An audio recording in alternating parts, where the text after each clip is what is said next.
En vivo, Radio Esperanza, manantial de música. El siguiente programa es una producción y realización de... Hola, ¿cómo están? Muy buenas tardes, tengan todos ustedes. Es un gusto saludarlos de nueva cuenta, gracias a Dios. Es jueves, te estamos dando la bienvenida al programa Volviendo a la Palabra. El Señor te bendiga, mi nombre es José Ángel Lara Castillo y vamos a estar aquí contigo hasta las 7 de la tarde, si el Señor lo permite, para compartir un poco de la palabra de Dios. Me acompañan de hecho aquí en cabina y ya están listos para tomar tus llamadas, tu mensaje, tu comentario, tu petición, lo que tú quieras. Están hoy aquí mi hermano Lucio, mi hermano Francisco y mi hermano Carlos, como todos los jueves para tomar tu llamada. Y para eso te voy a dar los números aquí en cabina, son el 8375-5051 y el 8375-5055. Además te voy a dar mi número de celular, es el 818-252-8607 por si quieres mandarnos un mensaje de texto o un WhatsApp, no solamente hoy, sino cualquier día de la semana. Ese es mi número personal, 818-252-8607 para lo que gustes y mandes. También podemos estar en contacto en Facebook, puedes buscarnos en Facebook, así también como Volviendo a la Palabra. Ahí puedes checar prédicas anteriores al Facebook. De hecho, subimos algunas de nuestras prédicas dominicales y otras prédicas que hacemos ahí durante la semana. Otra vez, Facebook es Volviendo a la Palabra y también puedes visitar nuestra página de internet que es www.volviendoalapalabra.com. Ahí también tenemos prédicas, tenemos algunos otros recursos, tenemos folletos, recursos para evangelizar, tenemos Biblia en audio, hay muchas cosas. Si quieres darle una vuelta, la página es www.volviendoalapalabra.com. Para los que preguntan también dónde nos reunimos, nosotros nos reunimos los domingos a las 12 del mediodía en el mero centro de San Nicolás. La dirección es Juárez 127 Altos Cruz con Aldama. Te repito, en el mero centro de San Nicolás, frente a la plaza principal, de hecho. Y correo electrónico también tenemos, por si quieres mandarnos un correo electrónico, es volviendo a la palabra @hotmail.com. Te lo repito, volviendo a la palabra @hotmail.com.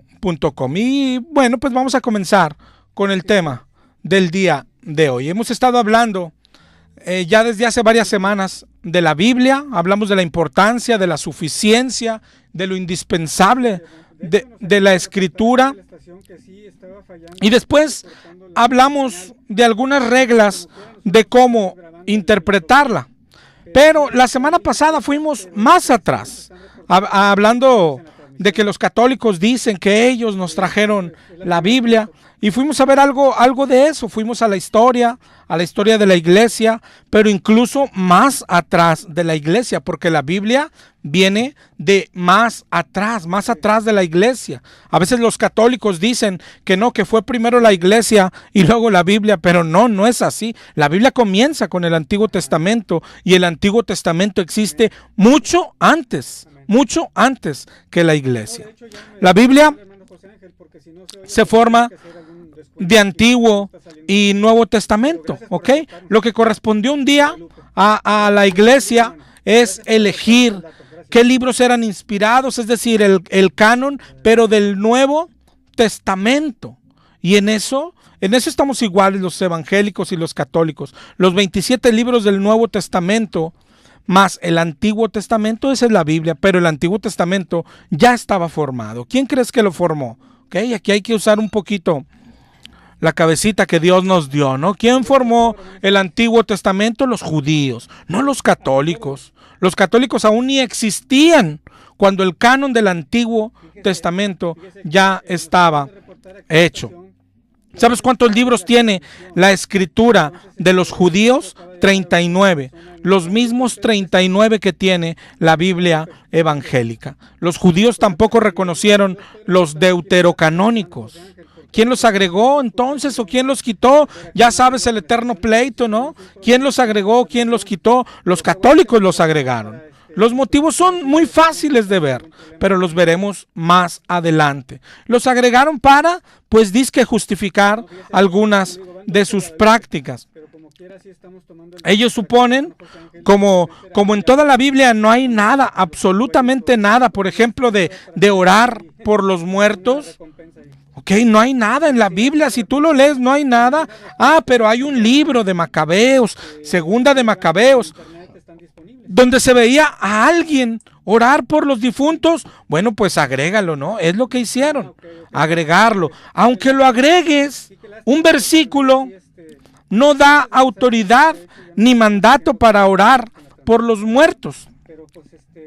Un verso no hace doctrina. Bueno, pero ellos dijeron, bueno, pero de eso y nada, ¿qué preferimos? Bueno, pues eso. ¿Ok? Ya después engañamos a la gente otra vez, que la Biblia la formamos nosotros, que los deuterocanónicos sí son bíblicos y así es la Iglesia Católica. ¿Ok? Y de ella vamos a hablar de muchas cosas, de sus doctrinas, de sus dogmas, de su historia, de los papas, de la misa, de los sacerdotes, de las violaciones a los niños, del lavado de dinero, de todo eso vamos a hablar. Pero vamos a comenzar por otra de sus principales declaraciones. Ya vimos que ellos dicen, nosotros trajimos la Biblia, pero lo dicen así como si ellos la hubieran escrito. Grábate esto siempre. Ellos no escribieron la Biblia. La Biblia fue antes que la Iglesia. La Biblia la escribió Moisés, Isaías, David, Jeremías, Pedro, Pablo, Juan, Lucas. No la Iglesia Católica. La Iglesia hizo un día una compilación, lo que se llama el canon. La Iglesia cristiana está por verse si la católica, pero la Iglesia es la que dijo, estos son los inspirados y estos no. Pero esos libros ya habían sido escritos. Es decir, los libros, la Biblia es antes que la Iglesia. Hoy veremos otra de sus declaraciones preferidas, ¿no? Somos la Iglesia que Cristo fundó, como si eso fuera suficiente para ser salvo. Pero de eso es de lo que vamos a hablar un poco hoy. Cristo vino a fundar una iglesia. ¿Qué es fundar y qué es iglesia? Vamos a empezar por ahí. Primero, fundar, dice en el diccionario bíblico, en el griego, que es colocar una base, poner un fundamento, poner cimientos. Como cuando comienzas a construir algo, a edificar, pones cimientos, zapatas, luego columnas. Eso es fundar, poner un fundamento. La Iglesia Católica dice en su catecismo, que es el libro donde está su doctrina, ahí en el catecismo, ahí está su doctrina, lo que creen, toda su doctrina, ¿ok? Ahí, por ejemplo, la Iglesia dice esto en el artículo 811, dice, esta es la Iglesia de Cristo, de la que confesamos en el credo, que es una, santa, católica y apostólica.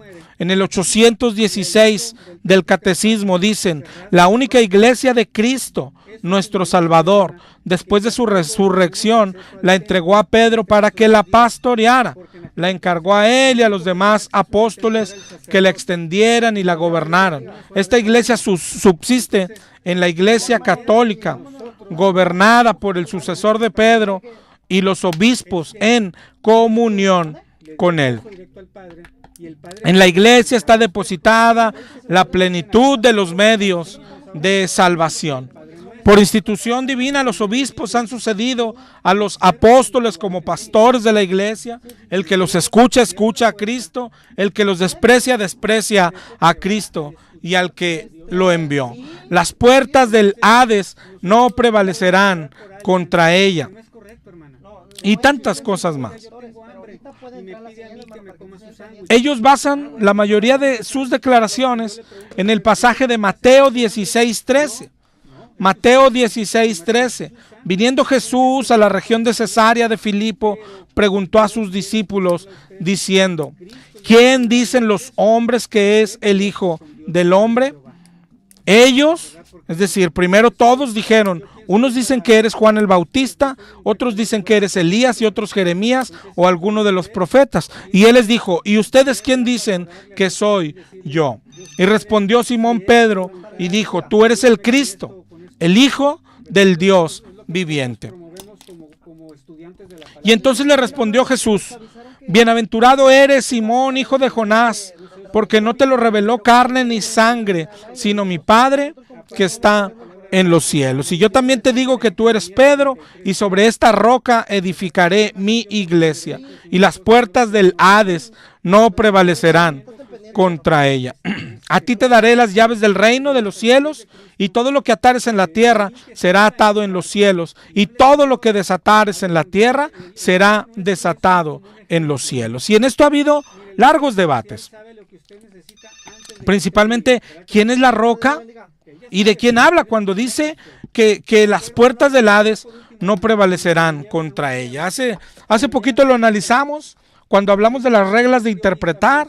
Primero, ¿quién es contra quien las puertas del Hades no prevalecerán? Vamos a analizarlo y vamos de atrás hacia adelante. Hay dos elementos probables. Dice: sobre esta roca edificaré mi iglesia, y las puertas del Hades no prevalecerán contra ella. Entonces puede estar hablando de la iglesia o de la roca.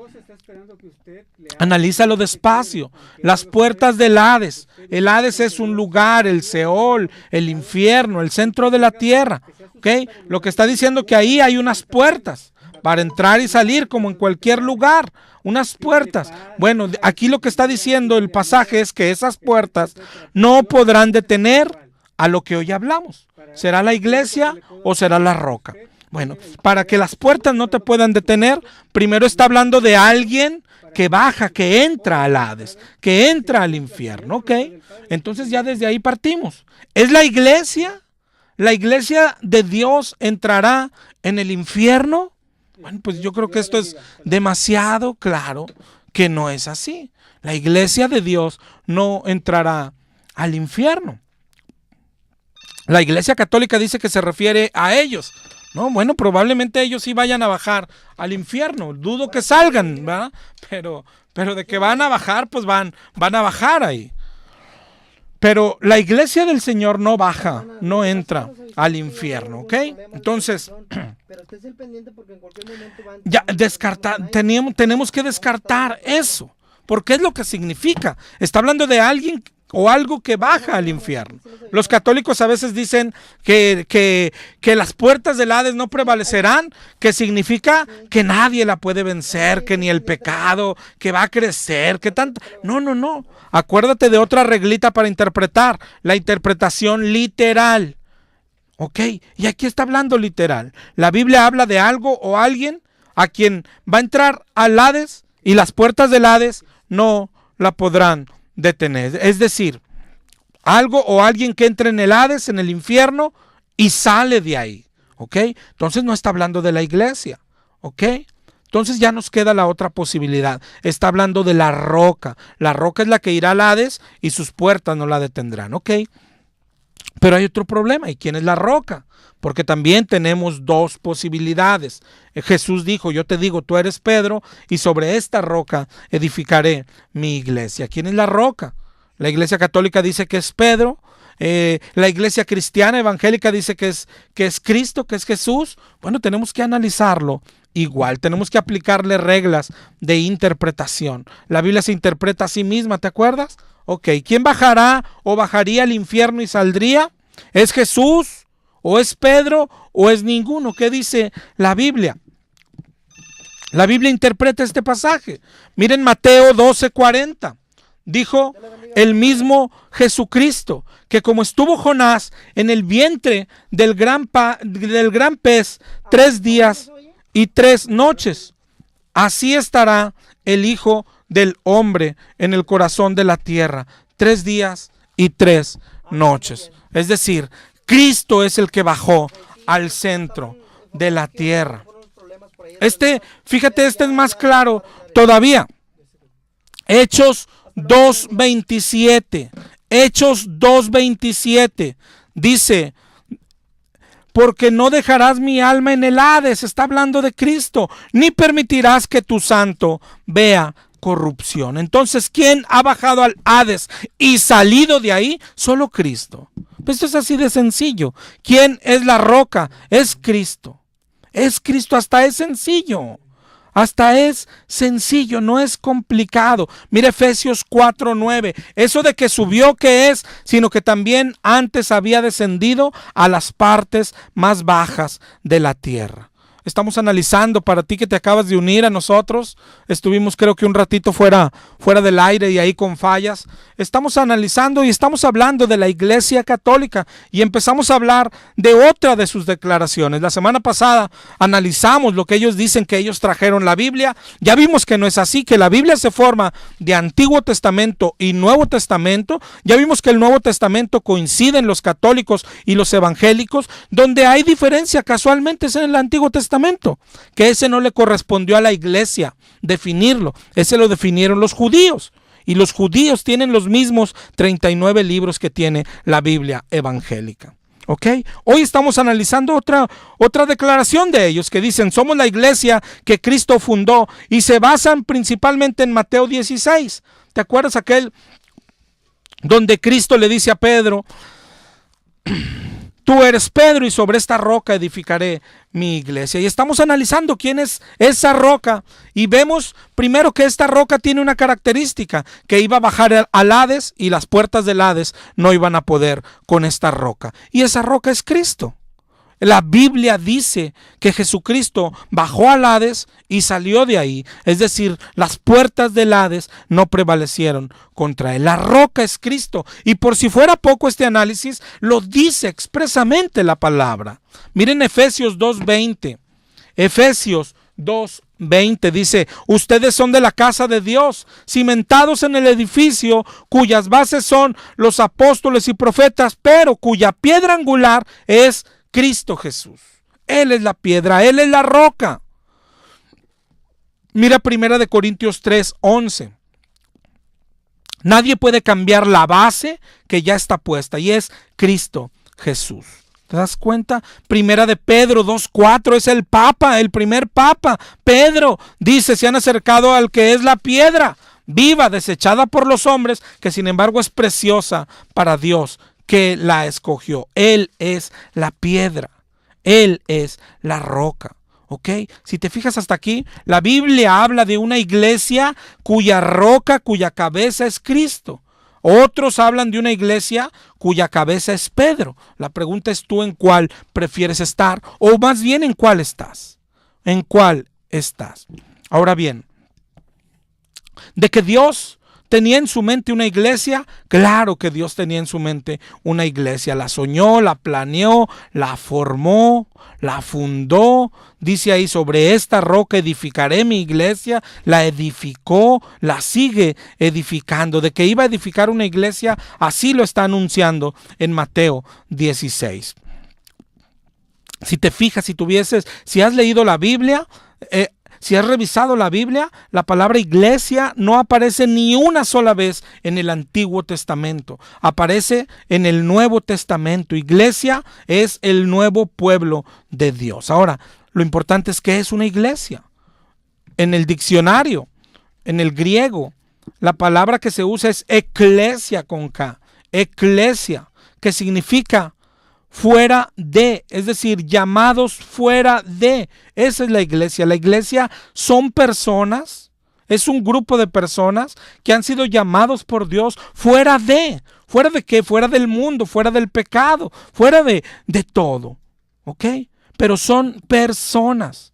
Una iglesia no es una religión, una iglesia no es un edificio, una iglesia no es un local, son las personas. Mira, por ejemplo, en 2 Corintios 1:1, en el principio de la iglesia, dice: Pablo, apóstol de Jesucristo, por la voluntad de Dios, y el hermano Timoteo, a la iglesia de Dios que está en Corinto. Si fuera, imagínate, un edificio, estaría hablando a ellos, pero no. Dice: a la iglesia que está en Corinto con los santos. con los santos que están en Acaya. En 1 Corintios 16, 19, las iglesias de Asia os saludan. Aquila y Priscila con la iglesia que está en su casa.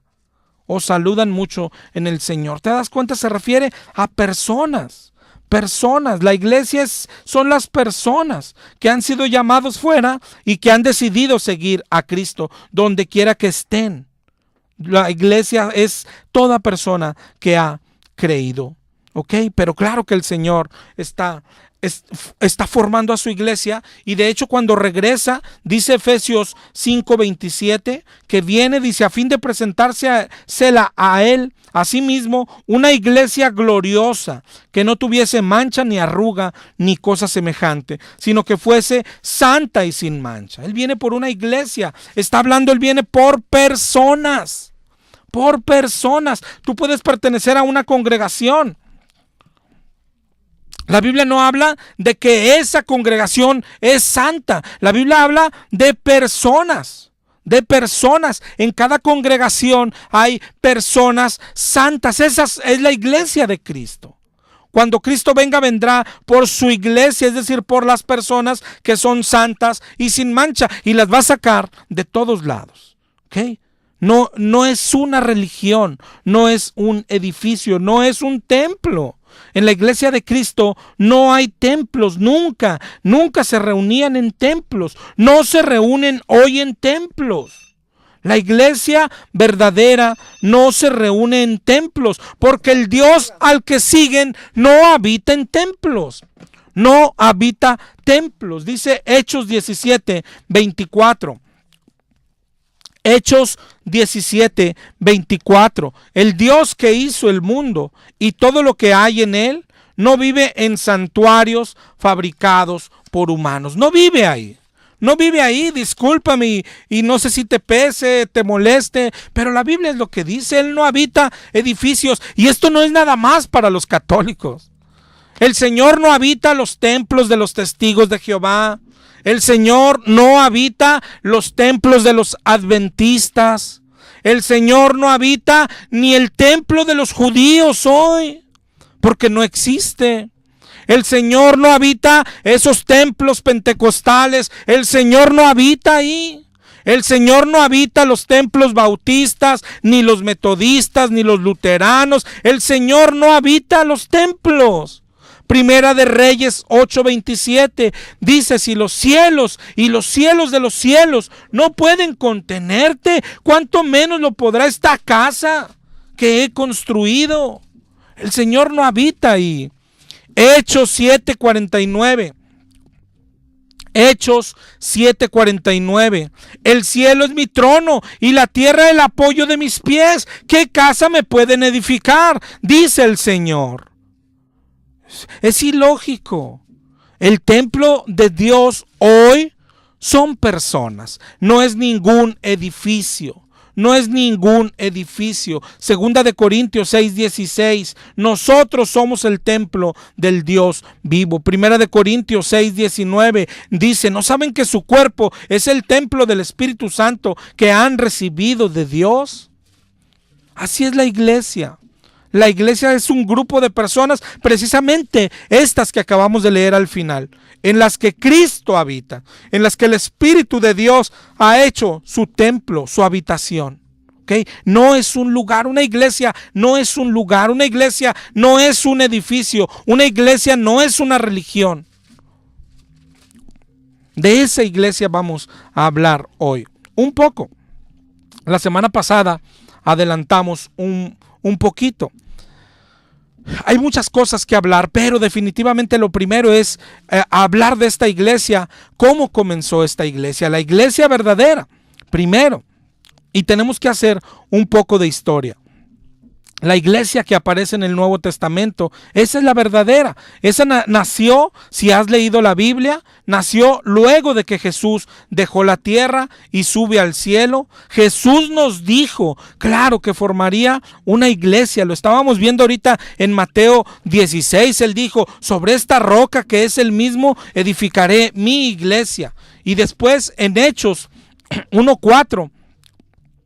En adelante, mira lo que dice Hechos 1:4. Dice que estando juntos, les mandó que no se fueran de Jerusalén, sino que esperasen la promesa del Padre, la cual les dijo: oíste de mí.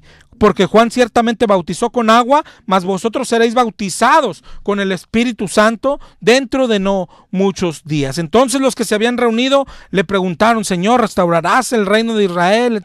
Dijo el Señor: no les toca a vosotros saber los tiempos que el Padre puso en su sola potestad, pero recibirán poder cuando haya venido sobre vosotros el Espíritu Santo, y me serán testigos en Jerusalén, en Judea, en Samaria y hasta lo último de la tierra. Luego vemos en Hechos cómo nació, cómo esto que él dijo en Hechos 1, en Hechos 2 se volvió real, el día de Pentecostés. Dice Hechos 2:1, cuando llegó el día de Pentecostés, estaban todos unánimes juntos, y de repente vino del cielo un estruendo como de un viento recio que soplaba, que llenó toda la casa donde estaban sentados. Se les esparcieron lenguas como de fuego, asentándose sobre cada uno de ellos, y fueron llenos del Espíritu Santo, y comenzaron a hablar en otras lenguas, según el Espíritu les daba que hablasen. Y ahí nace la iglesia. Ahí nace la iglesia. Y no solo nace, y después se multiplicó rápidamente, muy rápidamente. Por ejemplo, ahí mismo en Hechos 2:41 dice: así que los que recibieron su palabra fueron bautizados. Se añadieron aquel día 3,000 personas, imagínate, 3,000 personas. En Hechos 4:32 dice: la multitud de los que habían creído. Otra multitud se agregó ahí en Hechos 4. Pero también ahí mismo vemos cómo esta iglesia comenzó a ser perseguida. Y trataban de callarlos, que no hablaran de Jesús. Por ejemplo, en Hechos 4:16 y 4:17 dice, están ante el concilio y dice: ¿qué haremos con estos hombres? Porque de cierto señal manifiesta ha sido hecha por ellos, notoria a todos los que moran en Jerusalén, no lo podemos negar. Pero sin embargo, para que no se divulgue más entre el pueblo, amenacémosle, para que no hablen de aquí en adelante a hombre alguno en este nombre. Esa era la amenaza, querían callarlos, pero ellos no callaban. Ahí adelantito es donde Pedro dice: nos es necesario obedecer a Dios antes que a los hombres, y que pase lo que tenga que pasar. En Hechos 6:9 se levantaron unos de la sinagoga llamada de los libertos, y de Cirene, de Alejandría, de Cilicia y Asia, disputaban con Esteban, pero no podían resistir la sabiduría y el espíritu con que hablaba. Entonces sobornaron a unos para que dijesen que le habían oído hablar palabras blasfemas contra Moisés y contra Dios, y soliviantaron al pueblo, a los ancianos, a los escribas, arremetiéndole, arrebataron, le trajeron al concilio, etcétera. Eso es lo que sufría la iglesia, eso es lo que sufrieron todos. A Pablo le pasó lo mismo muchas veces. Él dice en 2 de Corintios 11:23, hablando de ministros falsos, dice: ¿a poco ellos son ministros de Cristo? Yo más, en trabajos abundante, en azotes sin número, en cárceles más, en peligros de muerte muchas veces. De los judíos 5 veces he recibido 40 azotes menos 1. 3 veces he sido azotado con varas, 1 vez apedreado, 3 veces he padecido naufragio, 1 noche y un día he estado como un náufrago en alta mar, etcétera, etcétera. Eso es lo que sufría todo aquel que seguía a Cristo. Esta es la iglesia del Señor. Esta es la iglesia que Cristo fundó. Una iglesia perseguida, azotada, maltratada. Así lo dijo el Señor. El Señor dijo en Juan 16:32. Juan 16:32. He aquí la hora viene, y ha venido ya, en que seréis esparcidos cada uno por su lado, y me dejaréis solo. Mas no estoy solo, porque el Padre está conmigo. Estas cosas les he hablado para que tengan paz. En el mundo tendrán aflicción, dice el Señor, pero confiar, porque yo he vencido al mundo. El Señor dice a sus discípulos en Mateo 24:9 y 10, entonces los entregarán a tribulación, los matarán y serán aborrecidos de todas las gentes por causa de mi nombre. Muchos tropezarán entonces, os entregarán unos a otros, y unos a otros se aborrecerán. Esa es la iglesia que Cristo fundó.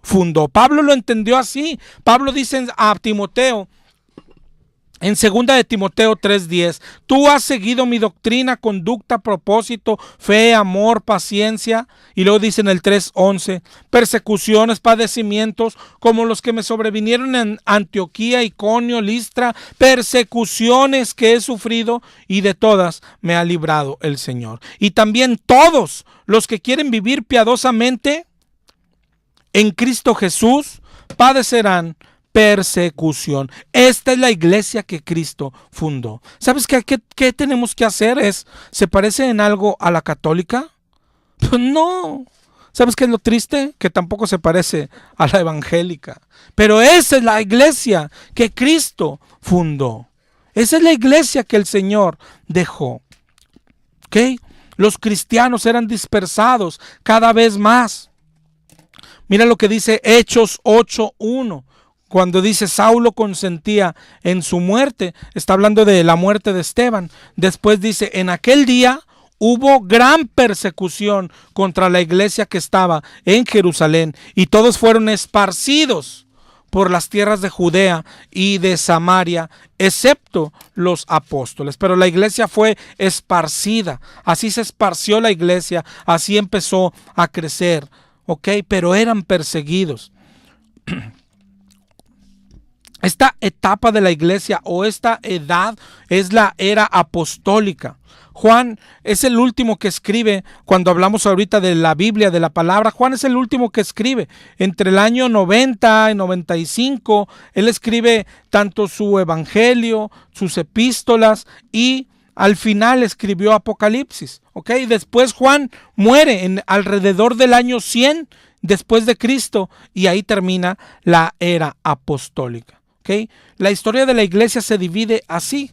Esta es la primera era, la primera edad, es la iglesia apostólica, es decir, la de los tiempos de los apóstoles. Comenzó en Pentecostés y termina aproximadamente en el año 100, termina con Juan el discípulo. Después comienza otra era que se conoce como la iglesia primitiva. ¿Ok?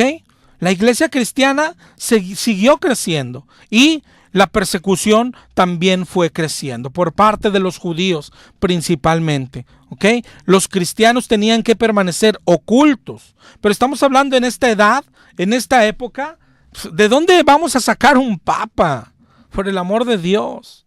¿Dónde va a haber un papa si la iglesia es perseguida? La cristiandad se vivía en secreto, en casas, ocultos. Pero muchos cristianos se reunían en cuevas, en catacumbas, y sin embargo el cristianismo crecía en número. La historia de la iglesia cristiana en esta edad se centra en Roma. ¿Ok? A Roma le preocupaba. Ellos le decían una nueva secta. ¿Ok? Roma era enemiga de los cristianos. Roma era la que los capturaban, los lanzaban a los leones, los crucificaban en el Coliseo. Los cristianos eran despreciados, eran asesinados, eran exhibidos. En la época del emperador Nerón, es la peor época de persecución. Era tan sanguinario, tan burlista contra los cristianos. Y todo esto lo hacía para ver si disminuían, tanto matándolos y que la gente tuviese miedo de unirse al cristianismo. Pero el cristianismo siguió creciendo, tan puro, tan real, arriesgando y ofrendando aún su propia vida. Así era la vida cristiana, así era la iglesia cristiana en este tiempo. Perseguidos, no tenían templos. ¿De dónde iba a salir un templo cristiano? Vivían escondidos, pero te digo, el cristianismo crecía, y en mucho era gracias a la sangre de esos mártires, porque claro que la gente creía lo que predicaban. Creían en el Cristo en el cual predicaban, porque creían algo que era digno de que ellos ofrendaran su vida. ¿Sabes? Todos necesitamos esto. Todos necesitamos creer en algo así, en este Señor, el cual es digno de que entreguemos la vida. A todos nos hace falta, a católicos. Por favor, examina tu vida. Mira cómo no se parece nada a esto. Puedes pertenecer a la iglesia que quieras. Es más, puedes salir de la católica y venirte a ser pentecostal o venirte a ser bautista si no cambias tu vida, si no conoces a Cristo. ¿Pero a cuál Cristo? Aquel que cuando lo conozcas tienes ganas hasta de ofrendar tu vida si es necesario. Si eso no pasa, no importa que salgas o no salgas de tu iglesia. Así era la vida cristiana, siendo perseguidos, aunque querían organizarse y cuando tenían a lo mejor algún lugar de culto, en una casa más grande o algo, o empezaban a edificar, los romanos destruían eso. Y sabes, construían templos paganos. Ahí así fue la iglesia primitiva. Grábate las edades, la iglesia primitiva o los tiempos o las épocas. Primero fue la iglesia apostólica hasta el año 100, luego la iglesia primitiva del 100 al 313. ¿Sería esta la iglesia del Señor? ¿Tú notas algo parecido? La persecución, la dificultad. Claro que era aún la iglesia del Señor. Hasta el 313. La iglesia sigue centrada en Roma, hasta que apareció ahí en Roma un emperador llamado Constantino, que dice que se convirtió al cristianismo. Él fue el primero en publicar un decreto de tolerancia para los cristianos, ¿ok? Es decir, dejaron de ser perseguidos gracias a Constantino, gracias a que llegó a ser emperador y gracias a que se convirtió al cristianismo. Él lo hizo por cuestiones políticas, por ser popular, porque los cristianos seguían creciendo y eran muchos. Y él quería unir a los cristianos con los romanos, a tenerlos en paz, y lo logró aparentemente. Este fue el que legalizó, como quien dice, la religión cristiana. Dejaron de ser perseguidos. De hecho, más adelante, el cristianismo pasó de ser perseguido a ser reconocido, a ser la religión oficial. Se puso a la par de las demás religiones grandes, igual que el judaísmo, se hizo del mismo tamaño. Y muchos cristianos pensaron que era una bendición, que es una bendición dejar de ser perseguido. Pero siempre hubo quien reconoció que esa ya no era la iglesia de Cristo. ¿Ok? Siempre hubo un remanente. Acuérdate que siempre Dios guarda un remanente del cual hay poco escrito. ¿Por qué? Porque el mundo en general sigue diciendo, esa es la iglesia cristiana.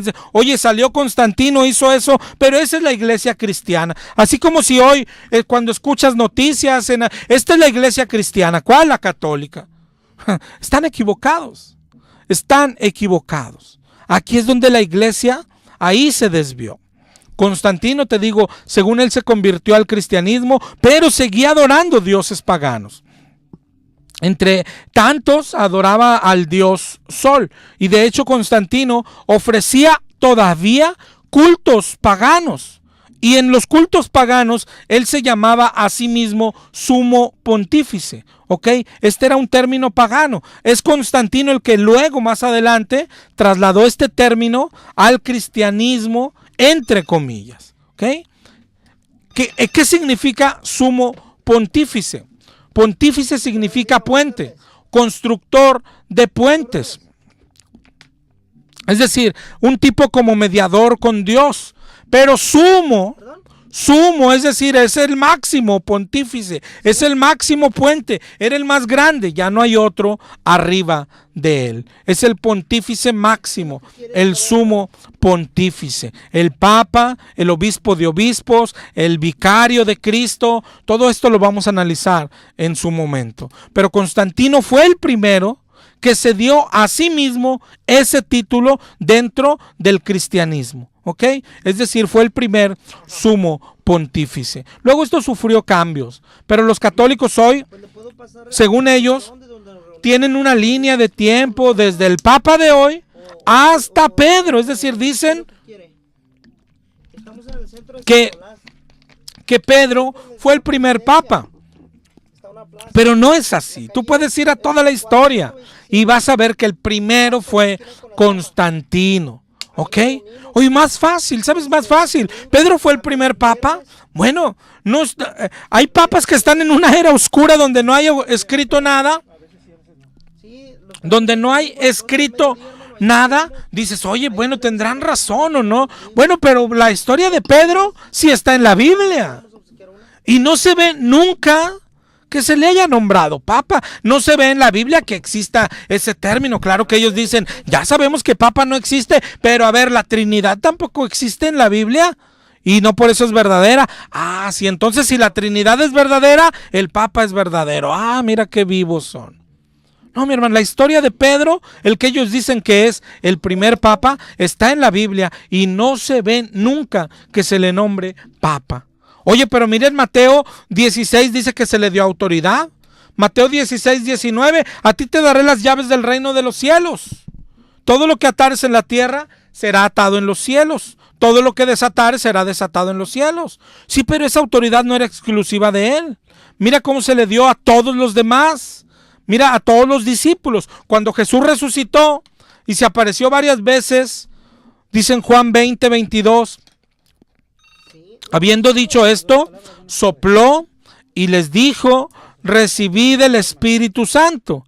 A quienes remitiereis los pecados, les son remitidos. Y a quienes se los retuvieres, les son retenidos. La misma autoridad que le dio a Pedro, le dio a todos.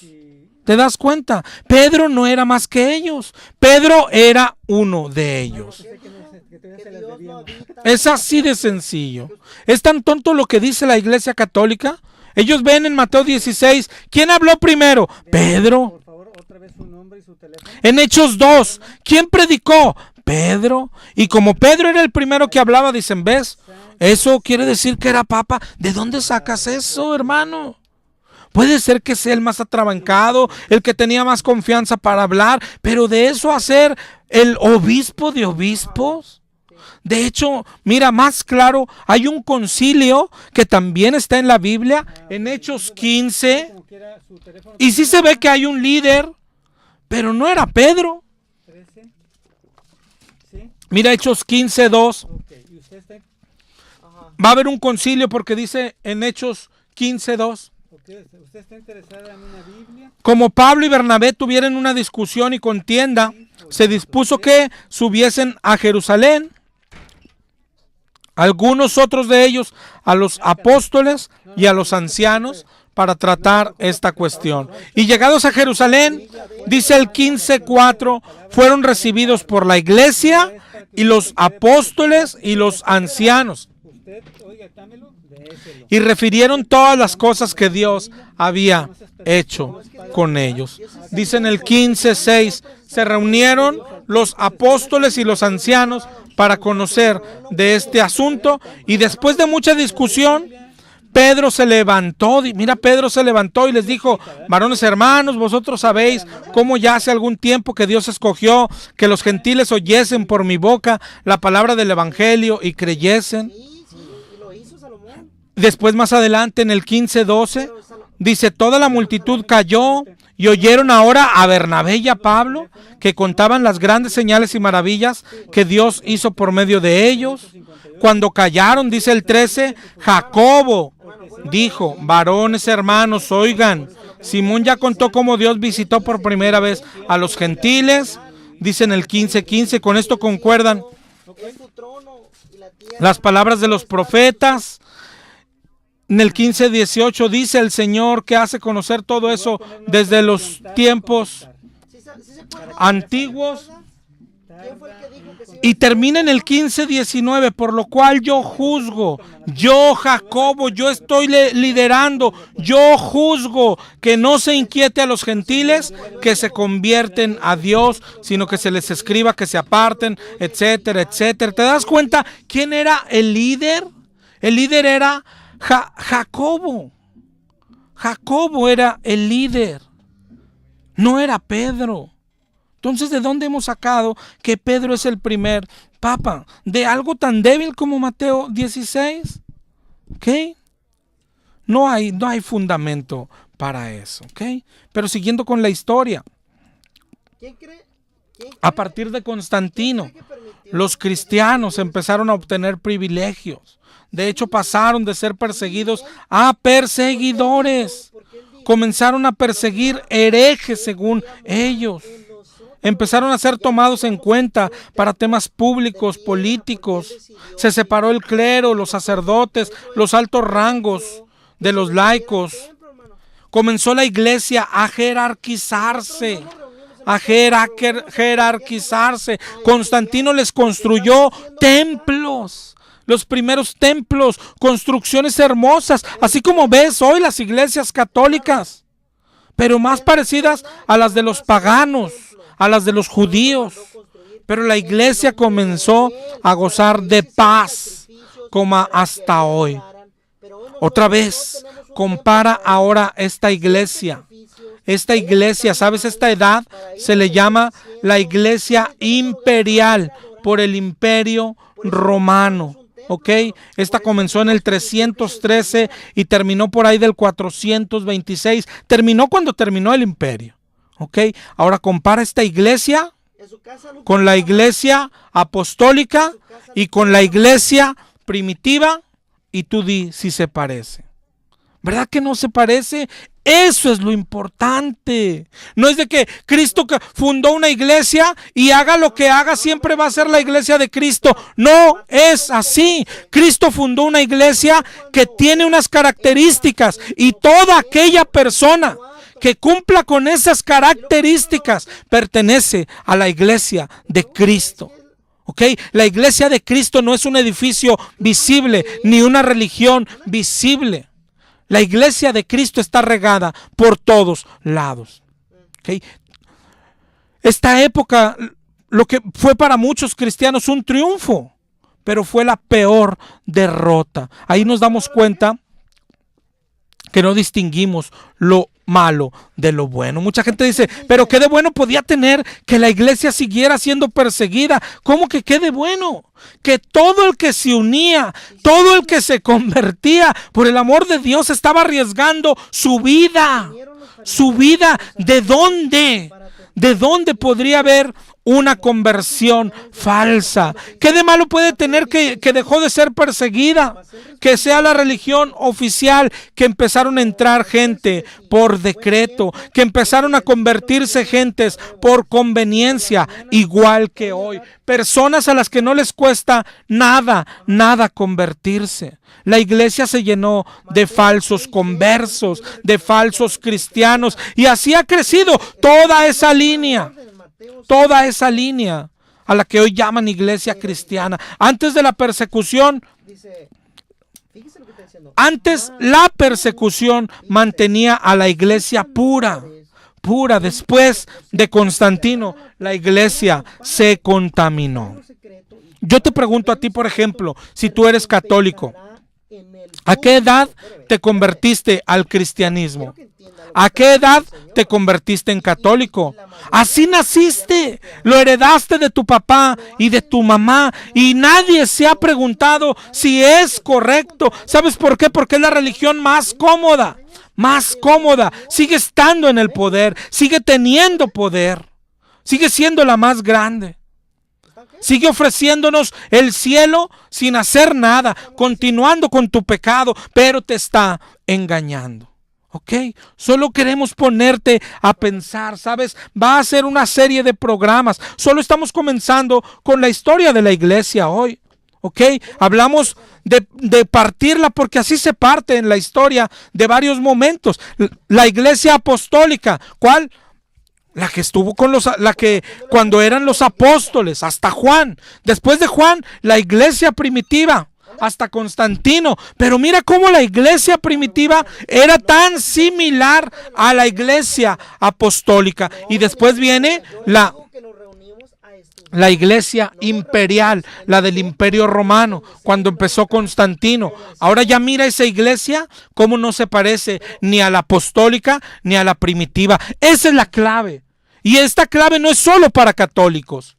Mira tu iglesia católica y mira si se parece a la iglesia primitiva y a la iglesia apostólica. Tu pentecostal, mira tu iglesia Y mira si se parece a la iglesia apostólica y a la iglesia primitiva. Tú, a la religión que pertenezcas, tú adventista, tú testigo de Jehová, tú bautista, tú metodista, de cualquier denominación, mira la religión a la que hoy perteneces, mira la iglesia a la que dices pertenecer y compárala.